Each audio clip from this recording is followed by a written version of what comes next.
President Ford has named you as the Democratic nominee.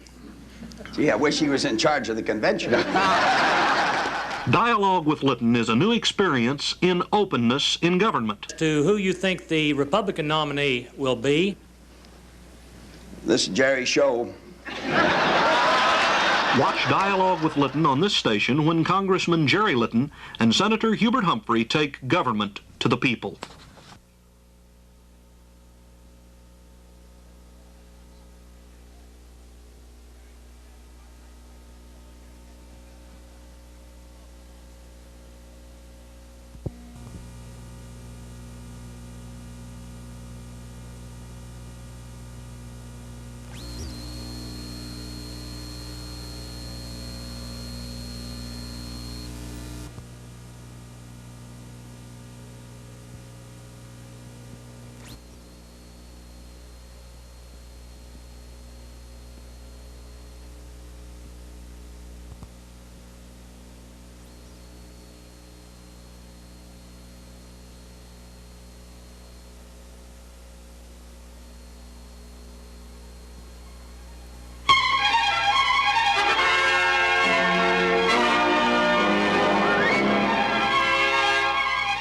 Congressman Jerry Litton believes that a democracy depends on informed people. He also believes our government should be more open and accessible to the people. To better inform you of what is happening in your government, Missouri's 6th District Congressman Jerry Litton invites Washington personalities to come to Missouri each month and join him in an unrehearsed, question and answer, open to the public town meeting to discuss key issues facing our nation. Dialogue with Litton brings you closer to your government and Washington closer to you. Our guest today is former Vice President Hubert Humphrey. With all the talk about apathy in our government today, what do you think brings out these 1,700 people here today to talk to the politicians? Basically, I feel that probably most people are filled up with the bureaucracies running our country, would like to give it back to our elected officials, and this is one way that they have of showing this. Thank you. Hi. Hi. What do you think about town meetings like this? I think they're wonderful. I think the people need to be informed, and this is how they're going to be, by having a town meeting. Thank you. What do you think of these town meetings? They're the meetings where they can come and ask the politicians any questions they want to. I think it is a wonderful thing. I know that I have learned more about government in the past 2 years than I've ever known before. Hi. What do you think brings all these people out here? You've got curious people in the state of Missouri, and Jerry Litton has brought a lot of outstanding people from Washington here for people to meet them and talk with them and ask them questions, and such as today. Senator Humphrey, the polls say, is a hopeful presidential candidate, and I'm sure people have a lot of questions to ask him concerning the economy, situation in Angola. People are just curious. As you watched over the past few years, it just has been going on. There's been more and more and more people. And as Jerry Litton has this program every month, I think you're going to see many, many more. He's going to have to expand. You think then the crowd here today is a good sign that maybe the apathy in the government or the talk about politics and apathy about politics is dissolving? Oh, you betcha. It's a living proof right here among us. Thank you. I think it's Congressman Litton's about ready to come in now. Let's meet the man who's brought government back to the people.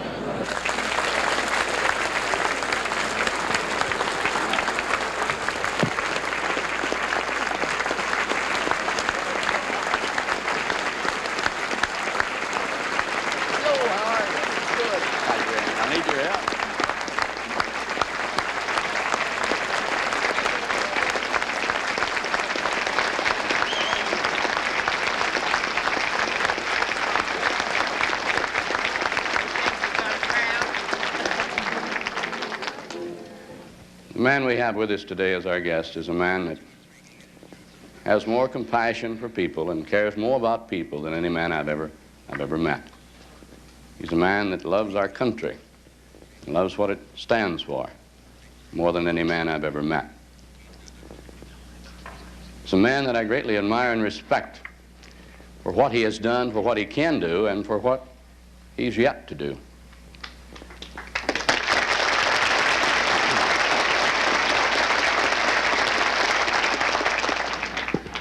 He's He's a former vice president of the United States. He's a present senator from the good state of Minnesota. And according to the polls, if the election were held today, he'd be the next president of the United States. Yeah.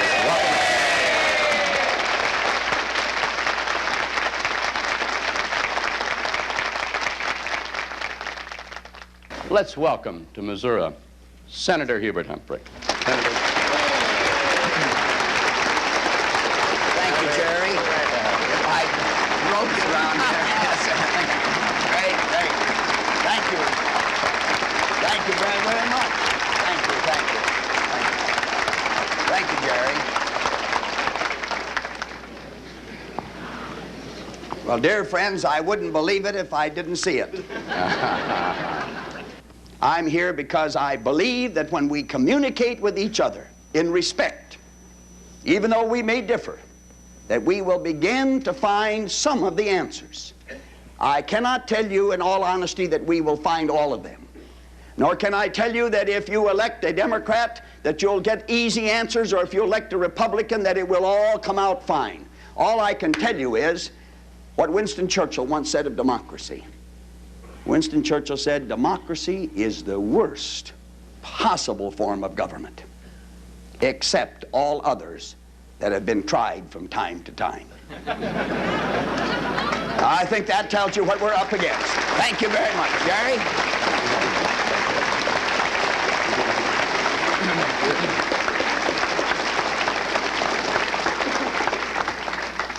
You know, Senator, my mother used to tell me that whenever I had a problem to come to her, and she didn't promise to solve the problem, but she thought maybe that both of us would feel a whole lot better about it after we talked a while. Yes. And I think that's what we're doing here. Right. And I wish the people in Washington and New York City to talk about apathy in government would leave the East Coast and come here to Missouri today and witness what we're seeing today and witness what's happening in this room. Every 30 days for over 3 years we've done this. We're starting our 4th year of doing this. This kind of people come out every 30 days to talk government, and that's not apathy, that's interest. Well, can I just say to Jerry Litton that he made this possible. It was his idea. And this is a town meeting. And using this amazing electronic means of communication, the television, not just to see cops and robbers, not just to see you know, some horror story or even some good entertainment, but to use the television as a means of communication and education. I've always felt that education is not telling people what to think, but getting people to think. And Jerry, I want to compliment you. This is a great service that you've performed for the constituency here, for your state, and quite honestly, some of us that didn't do it are jealous. It's a nasty thing.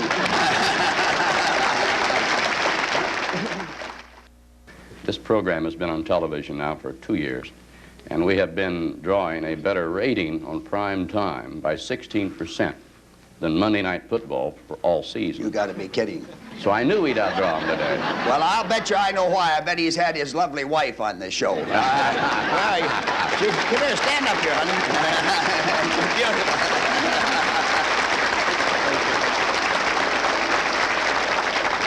Every successful politician outmarries himself, I swear. I've never...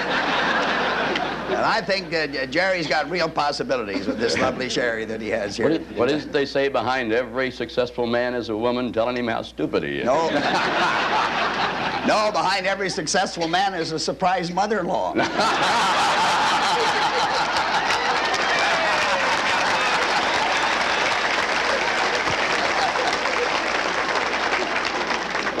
I can see this is going to be better than when we had Earl Butts here. I was telling Sharon, I called Earl on the phone the other day. Well, you know, What did you call him? We really go after him. He'd been down in Des Moines giving out a little of that propaganda, as I told him, and I said, send me that stuff up, Earl. I said, I want to analyze it and have a word to say, and we were trying to get him to appear before a committee. Now, I want you to know that he's my neighbor. Where I live in Washington, we live in a place called Harbor Square, and we're on the 8th floor, and Earl's on the 6th. I didn't dare put him on the 7th. We'd fight too much on the train. But we see each other. We occasionally plunge into the pool together and cleanse ourselves of our partisanship. We had a great time. He's quite a fellow. Of course, I have to give him advice. By the way, Jerry Litton... Jerry Litton had one of the most remarkable, that farm forum, what did you call that? Farmers Summit, that's right. Farmers Summit? That's right. Tremendous. I don't know how many of you were there, but I went over to the House side, and they have the House of Representatives, of course, has much better facilities than the Senate does. If you want to ask questions about that today, I'll tell you about all they do over there. But the place was packed, literally packed, and the first time I've ever seen all the farm organizations together at one meeting. And there was not only the farm organizations, Missouri farmers were there, as I recollect, and the NFO, the Farm Bureau, the Farmers Union, all of the farm organizations, and the agribusiness community, and we had a ball. And Jerry Litton invited me in, which I enjoyed. I like large audiences, you know, and we had a really, I think, one of the best things we have done for agriculture, Jerry. We had 100 congressmen at the head table that day. I haven't seen that many congressmen together since the pay raise vote.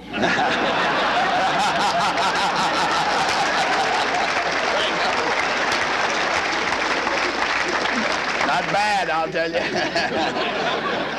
And then they ducked out. Let's get to the questions. All we right. never know what's going to happen. We'll go right here for the first question. The most staggering figure to look at isn't one of inflation or unemployment. It's the fact that the federal government, which right now is the only agency that we can turn to for help, has a staggering deficit. How long can we continue this before everything blows up in our faces?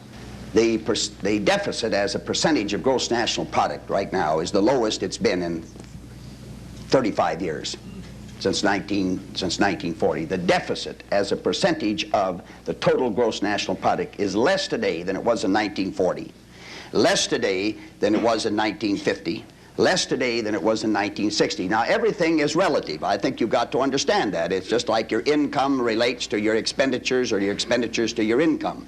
I bought a home, for example, when I was mayor of Minneapolis for $6,000. I repaired my garage this last year with a couple of new doors and fixed it up a little bit, and that was $6,000. Everything is relative. I'm not trying to minimize it. I just want you to get things in perspective. Secondly, let's take a look at what is the cause of the deficit. Now, many people say, well, it's nothing more or less than these wild-eyed congressmen trying to spend. Now, most congressmen are not that wild-eyed. I'm a kind of a tight fellow with a buck. If you don't believe it, go out to lunch with me sometime. And I really am. I was brought up in that kind of a home, and debt to me, because I saw my father go through the misery of the Depression, because I grew up in that time, it's a very bothersome thing to me. But every 1% of unemployment costs the federal treasury and the government, through expenditures and loss of revenues, a minimum of $16 billion. Closer to $18 billion. When you add in state and local government costs, it's $20 billion. Every 1%. Now, if we reduce the unemployment down to 4% in this country, we'll have a balanced budget and a large governmental surplus. Our problem today is that America's not at work. I want to see people at work in private industry. That's where they ought to be. But if they can't find a job in private industry, after a short period of time of looking and receiving unemployment compensation, it's my judgment we should have a work program where you're producing something, where you're building something, where you're cleaning up your parks, your rivers, your streams, where you're cleaning up your streets, where you're building things that need to be done.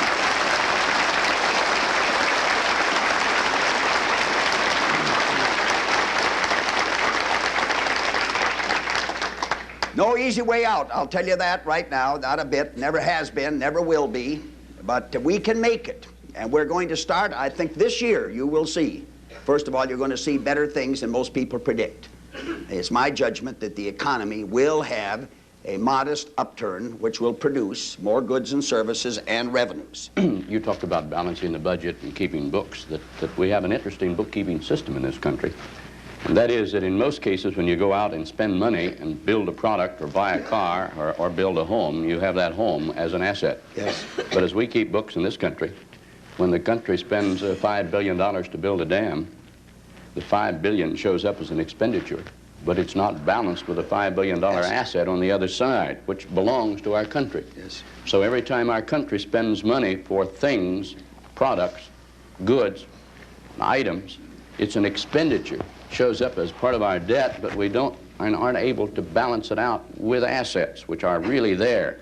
So our country has an unfair advantage to the businessman. Secondly, when you start to compare it as a relationship of assets, GNP, or income, it's not as bad as it sounds. You mentioned the figures. Yes. I think 1946, we had a debt of 129% of our GNP. That's right. 61, it was about 58% of our GNP, and today it's 38%. So you see, it has been going down. Now, that's no excuse for the federal debt, but I think we need to keep things in proper perspective. And as far as the jobs and unemployment, if we had the employment level we had just in 1973, we'd have a balanced budget today. And about a $12 billion surplus, as a matter of fact. $374 billion our anticipated expenditure, I think an income of about $300 billion. Or this last year, yeah. This last year. And it looks easy to some, and some political speeches would suggest that it's easy just to balance the budget by cutting expenditure $74 billion. They fail to realize that if you just did that, automatically you're going to slow down the economy, reduce consumer demand for products that won't be made by people who aren't working. We've taken 2 to 4 million people off of the workforce and putting them on welfare. That's right. Instead of paying the $20 to $40 billion in taxes they would have been paying had we not have slowed things down, they'd be drawing out $10 to $20 billion in unemployment, food stamps, and welfare. We'd still have a budget 50 to 60 billion out of balance, and the only thing we would have done was raise the unemployment from 8 to 10 to 12 million. That's exactly right. Your congressman here has hit it right on, hit the ball out of the park. Let me give you an example. It was in Los Angeles last Monday. They offered, not long ago, 900 public service jobs in the city. 22,000 people appeared. 22,000. The polls indicate that you are, at the present time, the #1 choice of Democrats, even though you are a disavowed candidate, have stayed out of all primaries, and so forth. President Ford has named you as the Democratic nominee. Gee, I wish he was in charge of the convention.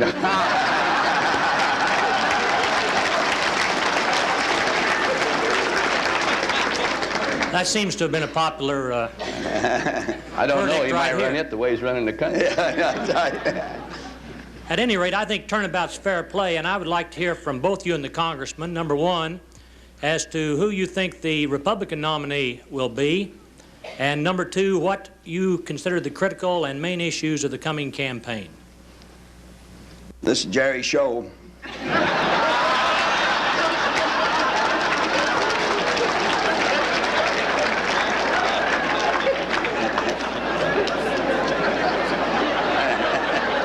Thanks a lot. Jerry just asked him what I invite that fellow here. Oh, come on, Senator, please. Well, I've said before that I think Ronald Reagan is going to beat Jerry Ford either by defeating him as the time draws near for the convention and being the nominee, or by shoving him so far to the right that Ford can't win if he is the nominee. Well, Ronald Reagan has been the acting president for some time. He really has. Ford has been so worried about Reagan, he's been running after him instead of running the country. And that is a fact.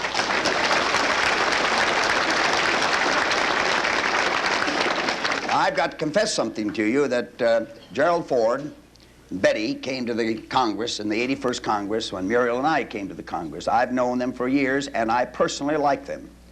We are really good friends. And he's a nice, you know, I mean it very sincerely. He's a very decent and good and nice man. He's the kind of fellow you like to have for a friend.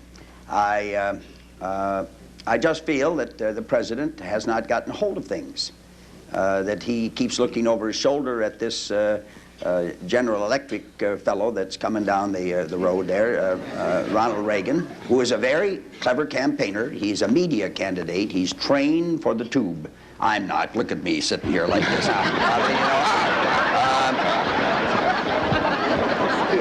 got to button up my coat.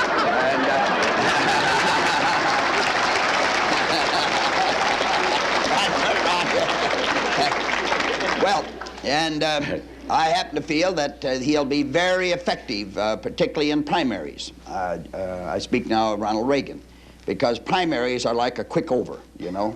And each, you're running from one state to another so fast that the reporters can't quite catch up to you. And also, you talk in a very parochial manner in primaries. You're in Florida and you're oriented to Florida. You're in New Hampshire, you're playing to the New Hampshire crowd. But once you get the full nomination, you've got to talk to the nation then. You've got to be a knowledgeable man in the total spectrum of American economic, political, and social life. So the odds are, as I see it, and I'm not just trying to take my cue here from Jerry Litton, the odds are that Mr. Reagan can beat Mr. Ford in these early primaries. And if he does, he beats him in the early primaries, I'm afraid that Mr. Ford will feel that he's got to out-Reagan Reagan. And the minute that he does it, he's lost, no matter what happens. But now, having described all this Republican politics, just let me tell you, we're going to clean them anyway in 1970.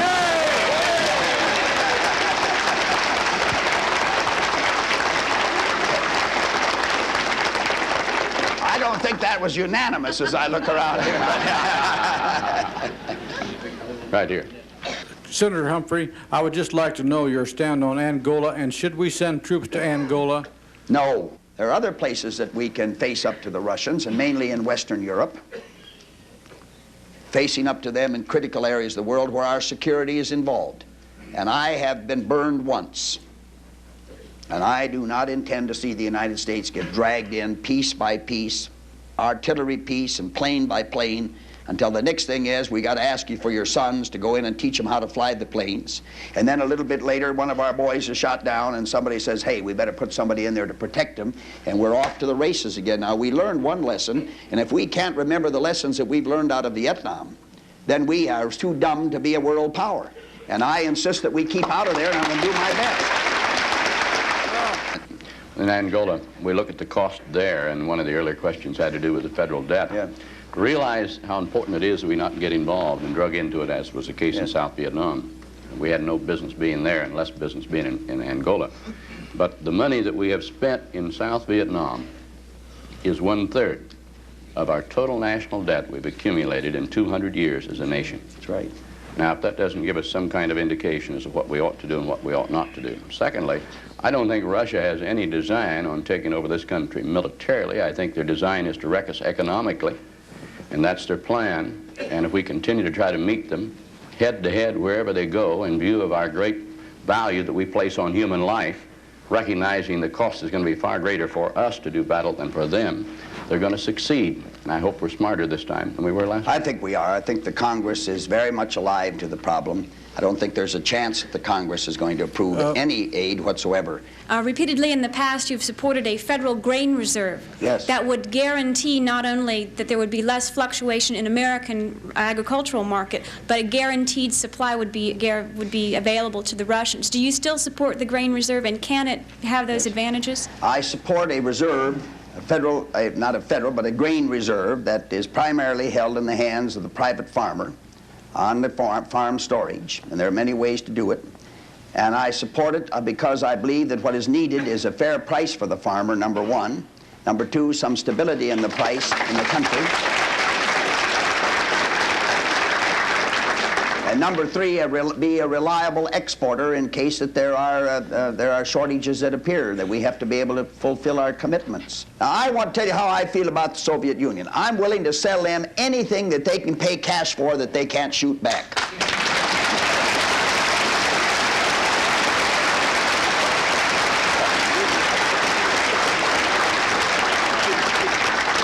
If I could get the Soviet Union to be dependent upon us for their food supply, I'll tell you they can't move militarily.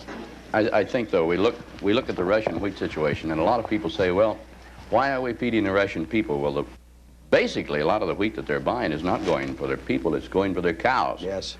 And I think one of the best signs that I can see down the road for peace in our generation and the future one is the fact that the Russians now are changing their attitudes toward feeding their people. Yes. They're trying to upgrade the diets. They're interested in a higher grade of protein, more expensive protein. They're increasing their poultry flocks. Their swine operations are increasing. Cattle herds are going on the increase. That's primarily why they're short of grain now. Surely. Because they're moving into livestock. This tells us something. It tells us that they're starting now to get pressure from their people, or changing their attitudes to provide their people with some of the luxuries or some of the nicer things that the American people have come to expect. And I'd like to see the Russians change their minds and be more interested in providing those things for their people, so there'll be more pressure for their dollars to be spent there than on military hardware. I think it's the greatest sign that we could see. Couldn't agree with you more, and I think that's a very, very perceptive observation. There's a consumer alertness taking place all over the world, and there's consumer pressure in the Soviet Union. They got their hawks. They got people just like we have that just can't get enough bombs, but they've got others that want a place to live. And they got a whole new generation that's been listening to American music, that's been traveling, that's been visiting with Westerners. They've got a young generation that's had a good education. They can't keep it all away from them. They don't all have to come to America, you know. A lot of them go to Norway and Sweden and Denmark and Finland, and they see what the rest of the world is like. And it's pretty nice over in those countries. And they go back and say, hey, what's going on? What's going on here? And Mr. Brezhnev has taken a look at those people, and he knows that he's got to produce. And if we can get them wanting to have a better standard of living, dear friends, that's the best thing for peace that you will ever find. How are we going to get the leadership, the national leadership of the Democratic Party, to articulate to the independent voters these issues as you've done here? Well, Jerry Litton has given us a format which I believe is really necessary in the television age. And truly, really, that's really the reason I'm here, because not only have my high regard and respect for Jerry, and he is a fine and good man and has got a fine record of public service, but it just seemed to me that this would be a great experience. And I want to tell you, instead of going out to these political meetings, and nobody likes to jazz them up better than I do, you know, I got an evangelical fervor, you know, and I get all whipped up and I start enjoying my speech, you know, myself. That's a true story. It's just the way I spoke this morning about the pursuit of happiness. That's the way I pursue it sometimes. But I really believe that we ought to go across this country in this kind of format. Well, I tell you, I've been across this country in these speeches that are just a lot of nonsense. Getting up there saying things that if in your right mind you know you wouldn't do that, but you really, what you're trying to do is say it in capital letters so somebody way out there can hear you, you know? Yes, let me do something here I've never done before. You're a pretty active Democrat, and I'm a Democrat, and a lot of people are out here, and I don't know if people will be honest with me, and maybe I shouldn't even ask, but you're talking about us meeting with the people, talking, relating, as opposed to political rallies. Could we get a show of hands of those who consider themselves Republicans or independents? Would you do that? That's a mighty good, that's a frightening number.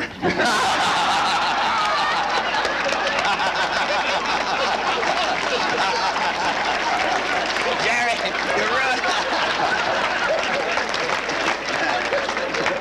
Woo! Imagine, you think there are more now than there would have been when we started?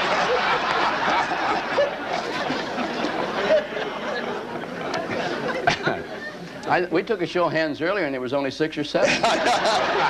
We're really making progress, I tell you. Appreciate the senator coming here. I appreciate you people coming here. I appreciate both the senator and you people being interested in your government to this extent. I'm proud that we live in a free society where we can have this kind of exchange and dialogue, difference and agreement. And I compliment everybody for participating in it. We'd like to have everybody come back next month. These meetings are open to the public. If you can't be with us in person, we hope you can. We hope you tune in on the more than 12 TV, I think, and about 15 radio stations. Fantastic. Be with us next month when we again bring government to the people. Great. Thank you, Jerry.